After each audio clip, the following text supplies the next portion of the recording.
Hello everyone, welcome to Mindful Metrics, and today we will talk about data analytics. As the name suggests, it's the process of analyzing data to get some answer. Pretty simple, right? Alright, that was easy. Thanks for watching, and please subscribe to the channel and leave a comment. Wait, what happened? I need to put more effort into making a video. Okay, that's how it's work. Okay, fine, let's do it. So data analytics. What is data analytics? Before we even answer that question, we need to ask what is data? How do we analyze it? How does it help me in my day-to-day life or in my business? Will it get me a job? Hey, what about those AI taking all the job? Wait, am I an AI? Okay, before we get into existential crisis, meet Manav. He works at Corporation Private Limited Company. I know, the name is very generic. But Manav doesn't care, as long as he gets the money. Hey Manav, not right now bro, I'm busy. Dude, we just had some question for you about your... I'm busy right now. You see, I have this report due today, but I can't even concentrate. The month isn't over, but my bank balance is almost zero. I don't know. This happens to me almost every time. You know what? It looks like you have a real personal problem, that you can't control your money. Why don't we try to solve this problem using data analytics? Bro, what are you talking about? My money problem has nothing to do with data. You see, your expense is the data. Any information is data, as long as you are collecting it and storing it. If you start tracking your time spent on achieving on something, that's data. Every time you search something, that's data for Google. In fact, our conversation right now, since we are recording it and putting it on internet, it's data for internet. Bro, alright, fine. I get it. But I'm still not sure how it will help me to manage my money. Well, basically, your expense data will give us some answer that will help you take better decision in future, thus helping you manage your expense better.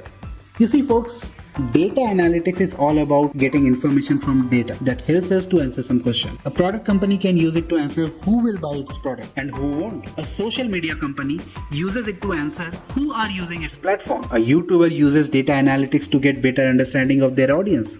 Alright, you know what, fine. If I do this, will you leave me alone? Sure man, sure. So to start with, we need to ask some questions. You see, the first part of data analytics is about asking some questions. So here's the question. Why am I so careless with my money? And why did I lend my money to Raju? And he never replied back. Also, what is money? Dude, not that kind of question. Data analytics is about asking the right question. A right question is something that can be answered using data. Yeah, I knew that. Let's start with a simple question. Where do you spend most of your money? Well, you see, I'm a very responsible person. So, most of my money goes into investment. And there are some other expenses, but investment mostly. Responsible person here. Cool. So, you invest in your future. You must be working towards some goals, huh? Well, actually, I really wanted to buy this car, you heard of it. This is a Lamborghini. You make around 50 to 70,000 rupees per month, and a Lambo costs around 4 crores. It will take you 50 years to get that kind of money. You're acting as if I'll never get more money in future.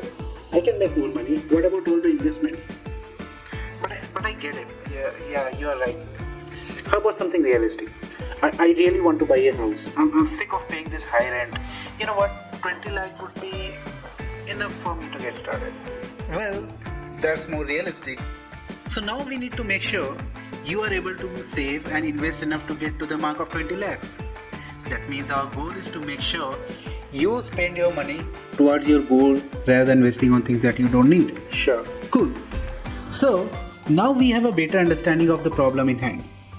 You see, for an individual, the problem statement can be very vague, like I want to increase sales or I want to acquire more customers. Initially, a good data analyst will break down these problems into smaller problems and solve each and every problem to finally solve the bigger problem. I think I said problem a little bit too much. A data analyst needs to ask questions, mainly 4 kind of questions. What happened? How did it happen? What will happen? And what we can do. So these are the problems that we have finalized for now for this example. Now some of these questions can be answered by Manav himself, but for everything else we need data. So Manav, do you have a detailed expense in a spreadsheet that we can use? Bro, let me ask you this question, okay? How How many people do you know that have that kind of information handy? Folks, data collection is not that simple. Even in best company, the data is not always well organized, or at least not all the data will be organized, you see. The concept of data analytics only became popular in late 20th century. Although with better advancement in storage and management technology, data collection and storage has become much more efficient and companies are able to do it easily. Like for example, online stores that tracks each and every transaction to the second, and any company that has those billing machines, they log each and every transaction. But for smaller companies, it's still a big problem. But for our client, it's not going to be a problem, because you see, we are Indians and this is 2024. Let me give you an example. Hey Manav, how do you make most of your payments? Is it using cash or any other way? Bro, why would I use cash? I'm not a caveman. I use UPI like any normal human being. So, if we just take your bank statement in last 1 year, we will get the entire expense data in spreadsheet ready to use? Yeah, I guess. Folks, there's a saying, dirty data in, dirty data out, which means if the data itself is not clean and reliable, any analysis made cannot be trusted. Now, what is dirty data? It can be anything from duplicate records, irrelevant or wrong observations, or anomalies, and actually much more than that. In fact, it's such a big subject that it's not possible to cover it in one video. But for the sake of this video, we'll take an example of an anomaly. Hey Manav, while looking at your data, I see you have spent your entire 1 month salary on just one day. Categorized under personal. It's 14th of February. Care to comment? Do I have to? Yeah, boy. Well, since it doesn't happen all the time, it can be categorized as outlier. We have to make sure we address all the abnormalities in data before concluding our analysis. Finally, you are doing what you said you would do at the start of this video. I know. We will use the data that we collected and cleaned in second and third step to answer the question that we finalized in first step. Based on the type of question, we can employ a different strategy. For example, descriptive analytics can help us to answer what happened, diagnostic analytics for why did it happen, predictive for what will happen, and finally, prescriptive analytics for what should be done. Now let's look at this strategy briefly. It's the simplest form of data analysis, as it describes the trends and relationship in the data, but doesn't dig deeper. For example, we can draw a pie chart to check Manav's monthly expenditure breakdown. Simply taking the total income and total expenditure comes under the descriptive statistics, or a simple bar chart to understand his top 5 expenditures. With these few charts, we can answer most of the questions of what happened. In this, we analyze data to understand the root cause of events, behavior, and outcomes. For this, we need to form hypotheses, which are nothing but assumptions, and test them to come to any conclusion. Usually, these kind of testing employs statistical methodology. For example, we can form an hypothesis that partying and clubbing is major contributor in Manav's high monthly expense. To test this, if we simply look at the graph, it clearly seen that partying is one of the biggest expense, and it has been the case for almost all months in last year. So at first sight, the hypothesis holds true. Bro, what's the point of making all this money if I can't even party, huh?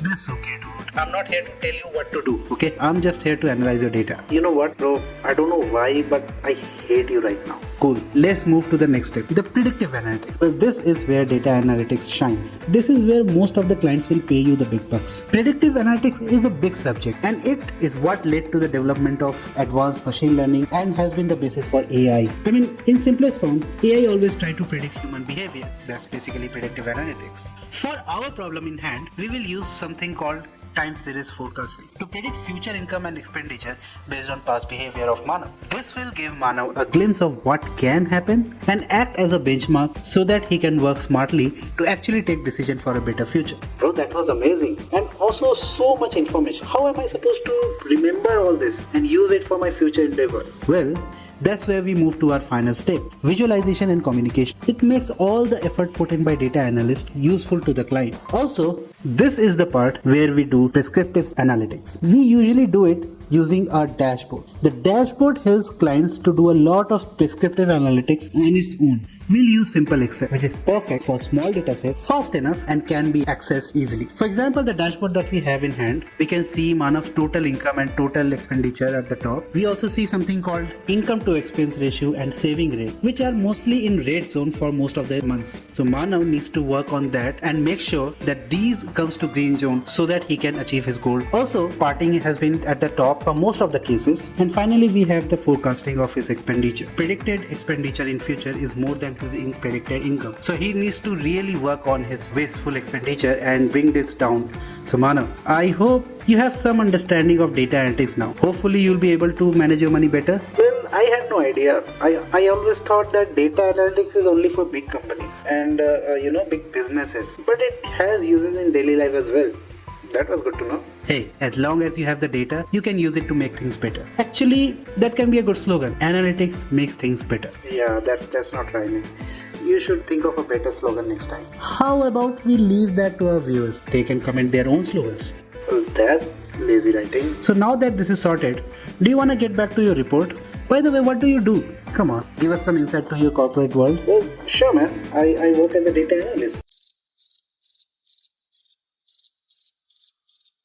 Seriously? What the Bro, you are a data analyst and you made me do all the work. Why couldn't you do it yourself? Bro, I had no time for this, okay? You see, I work usually long hours and whatever time I get, I like to spend with my friends and also with YouTube and Netflix or chill and whatever. If I did everything, how would you have made this video? Huh?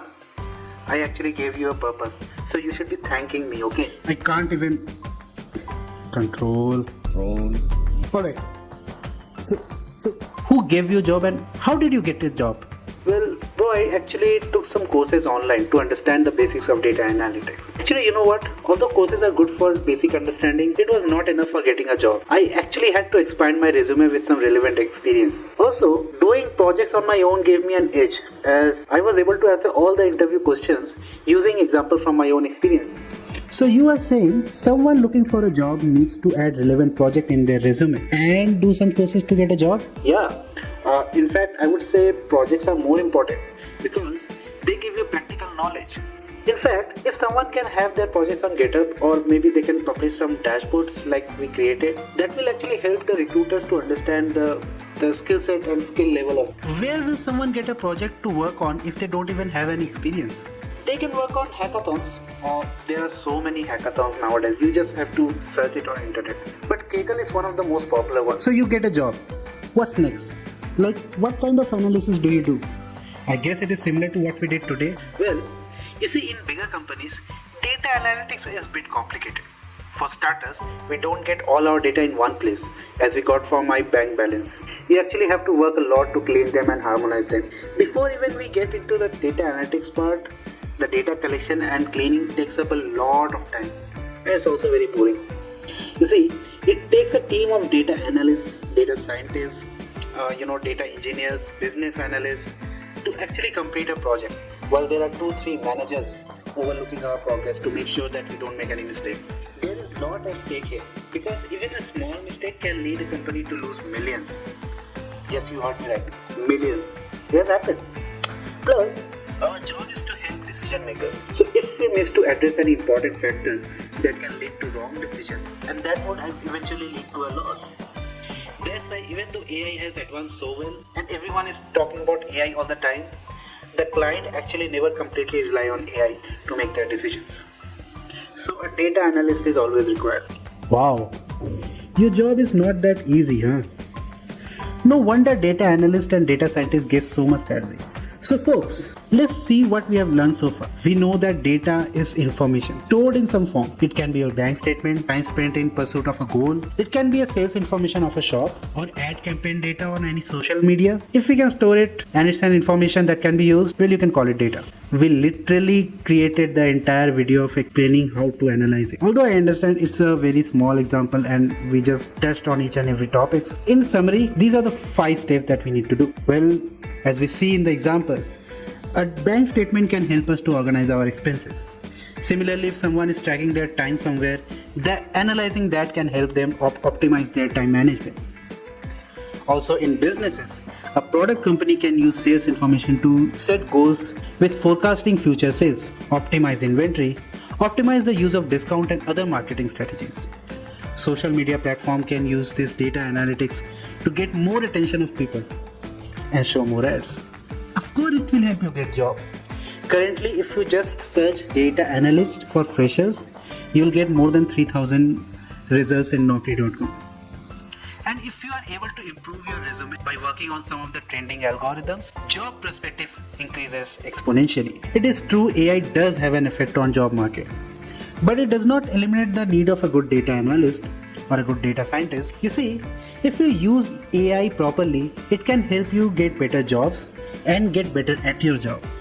For example, at the start of my career, when I had to do a project and had to write some code on Python, I didn't know that much of Python at the time. And it would take me days or even weeks to solve an error. But today, using ChatGPT, it can be done like within minutes. So it's better to learn how to use these tools and get ahead of the curve rather than being scared of it. You see, we have all seen Terminator. We can't let AI to win. I know. No, I'm not AI. But I am using a lot of AI tools to create this video. You see, I'm trying to understand and learn different form of animation and hopefully one day fulfill my dream of making my own anime series. For now, I promise to keep sharing my knowledge of whatever I know about data analytics and AI and tech in this form of media. Please do subscribe to my channel and let me know in comments what other topics you want me to cover in my next video. Till then, thanks for watching.